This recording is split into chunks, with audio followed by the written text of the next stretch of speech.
Uşaqlar, gəlin görək 30 ilə yaxın Ermənistan tərəfindən işğal altında olmuş doğma Qarabağ torpaqlarımızın 2020-ci ildə 44 gün ərzində işğaldan azad edilməsi tarixlərini kim düzgün və tez deyəcək? İlk öncə torpaqlarımızın azadlığı uğrunda canından keçmiş bütün şəhidlərimizə Allahdan rəhmət diləyək, prezidentimizə, millətimizə, güclü ordumuza var olsun deyək. Hazırsınız yarışa? Başlayaq mənim balalarım. Başladı. Cəbrayıl, Füzuli, Zəngilan,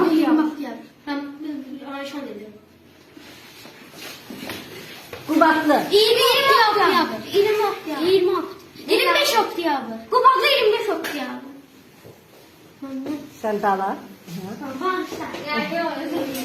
Şuşa. Şuşa,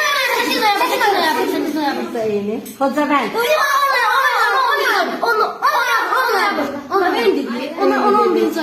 Xankəndi, düzdür, Xocalı, Ağdam, Kəlbəcər,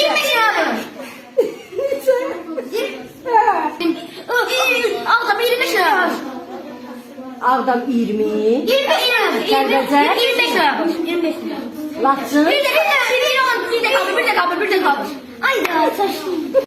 Cəbrayıl, Füzuli, Zəngilan,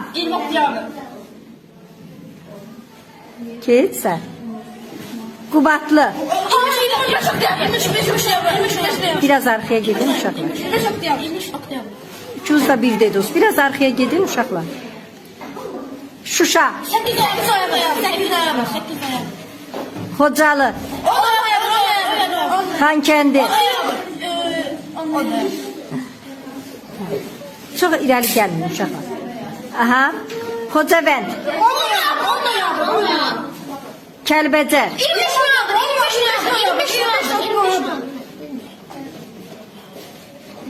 Ağdam,